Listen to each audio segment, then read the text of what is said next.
오늘 함께 묵상할 성경 말씀은 요한복음 9장 24절에서 41절 말씀입니다. 요한복음 9장 24절에서 41절 말씀입니다. 오늘은 30절 말씀을 읽어드리겠습니다. 그 사람이 대답하여 이르되 이상하다. 이 사람이 내 눈을 뜨게 하였을 때 당신은 그가 어디서 왔는지 알지 못하는도다. 아멘. 오늘 함께 생각할 주제는 강팍함입니다. 요한복음 9장의 맹인이 앞을 본 사건은 오늘까지 길게 묵상하고 있는데요. 본문이 길어지는 이유가 있습니다. 바로 바리새인들의 집요한 공격 때문입니다. 증거도 있고 증인도 있는 명백한 사실에 대해서 부정하려고 하면서 맹인이었다가 눈뜬 자를 두 번째로 불러다가 신문합니다. 그가 어떻게 눈을 뜨게 했느냐? 그러면서 예수님에 대해 부언 설명을 합니다. 우리 바리새인들은 그를 죄인으로 규정하고 있다. 결국 무슨 말이냐면 우리는 이렇게 정했으니 너는 대답을 잘 하라는 말입니다. 그러니까 실제 질문은 눈을 어떻게 떴는가가 아니라 너는 우리 편이냐 저쪽 편이냐라고 묻고 있는 겁니다. 그리고 그 맹인의 부모가 취했던 행동처럼 바리새인들의 편이라면 그대로의 혜택을 받을 것이고 저쪽 편 바리새인을 적대하는 쪽으로 돌아선다면 더 이상 너는 국물도 없을 것이라고 말하는 장면인 것이죠. 다행히 맹인은 예수님에 대한 의리를 저버리지 않습니다. 27절입니다. 대답하되 내가 이미 일렀어도 듣지 아니하고 어찌하여 다시 듣고자 하나이까?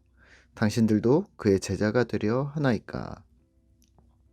바리새인들의 심기를 건드립니다. 맹인도 성격이 보통이 아닐 수도 있겠다는 생각을 했습니다. 30절입니다. 그 사람이 대답하여 이르되 이상하다. 이 사람이 내 눈을 뜨게 하였을 때 당신들은 그가 어디서 왔는지 알지 못하는도다. 바리새인들을 대놓고 비아냥거립니다. 엊그제 눈을 뜬 나 같은 사람도 예수가 어떤 분인지 알겠는데 너희는 죄인이라고만 규정하는가? 그것을 부정하는가? 라고 묻습니다. 이에 대해 바리새인들은 또 대놓고 욕을 합니다. 28절입니다. 바리새인들이 욕을 합니다. 34절입니다. 내가 죄 가운데 나서 감히 우리를 가르치려 하느냐 하고 쫓아냅니다. 오늘 이 본문을 통해 우리가 찾아낼 수 있는 것은요. 어디나 기득권이 존재한다는 것입니다. 그리고 기득권에 사람들이 편승하기를 기대하는 것을 넘어서 강요하는 강압적인 부분이 존재한다는 것이고요. 그게 사회나 어떤 조직뿐 아니라 교회 안에서도 같습니다. 그건 아무리 우리가 아니라고 해도 그건 명백한 현실입니다. 기존에 취하고 있던 태도나 거기에 동조한 기존의 사람들이 또 기존의 행동이나 법칙들이 되풀이되면서 강요되어지기 시작하고 변화하고 발전하려 하지 않는다면 더 심각하게 그것이 누군가를 강압하거나 주입하려고 한다면 죄송하지만 그것은 기득권입니다. 그게 어디든 말입니다. 몰랐다고 말하는 것도 허용되지 않고 이제는 실수였다고 말하는 것도 안 됩니다. 그만큼 스스로의 위치를 자각하지 못했다는 것을 반증하는 것이기 때문입니다. 하나님 앞에서의 되돌아봄, 체크하면서 회개와 자기 반성이 없었다는 말이기도 하고 더 나아가 신자로서 또 교회로서의 사명을 자각하지 못했다는 말이기도 합니다. 그러면 우리는 어떻게 해야 할까요? 사실 기득권이 문제가 아닙니다. 기득권을 처리하지 않으려는 강팍함이 문제입니다. 어떤 한 영역을 오래 담당하다 보면 힘과 명예가 생기는 것이 어쩌면 자연스러운 일일 수도 있습니다. 그만큼 열심히 했고 노력했다는 말일 텐데요. 그렇다면 그 모든 걸 버려야 한다는 비관주의가 아니라 그렇게 얻어진 명성과 힘, 파워를 하나님 앞에서 사용할 것인가를 고민해야 하는데 그걸 고민하지 않고 당연시하는 것이 기득권이라는 말입니다. 그리고 그 기득권의 근원에는 강박함이 자리 잡고 있습니다. 기독교의 배타성과 독선, 교회 조직의 독선이 바로 이 부분인 것이죠. 예를 들면 어벤져스 시빌워라는 영화가 있는데요. 우리의 영웅들이 두 패로 나뉘어서 싸웁니다. 아이언맨을 위시한 팀에서는 세계 평화를 위해서 싸우지만 스스로를 자정할 수 있는 어떤 감시 기구가 필요하다라고 생각해서 누군가의 제어가 필요하다는 입장이었고요. 캡틴 아메리카는 그게 무슨 말이냐? 우리는 지금까지 정의였고 스스로 잘해왔다. 누군가의 제어는 세상의 평화를 감축시키는 일이다라고 하면서 두 팀이 갈라져서 싸웁니다.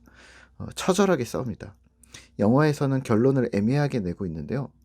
오늘 교회 조직이 우리의 기독교가 이러한 싸움이 붙는다면요.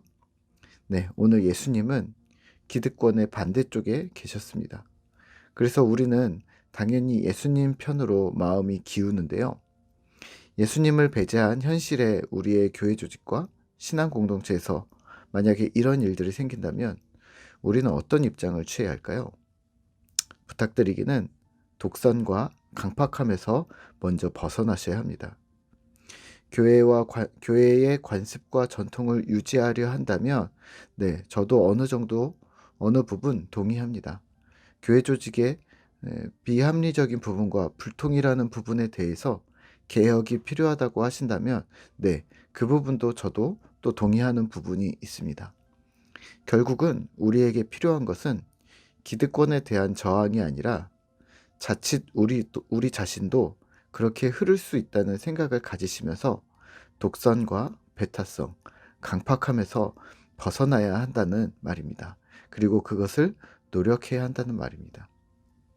오늘 바리새인과 유대인들, 종교 지도자들의 태도는 기득권의 유지라는 이면에는 강팍함이 있었습니다. 스스로 바꾸려 하지 않았었던 거죠. 마치 출애굽을 막았었던 바로왕과 같이 스스로를 강팍하게 하고 있었습니다. 맹인이 눈을 뜬 것을 믿지 않았고 인정하려 하지 않았습니다. 분명 하나님이 하신 일인데 자신들은 믿지 못합니다. 아니, 눈을 감아버린 듯 합니다. 오늘 그런 부분에 있어서 맹인은 통쾌하게 한마디를 합니다. 왜 너만 몰라? 이상하네? 라고 얘기합니다. 다들 아는데 왜 너만 모르는지?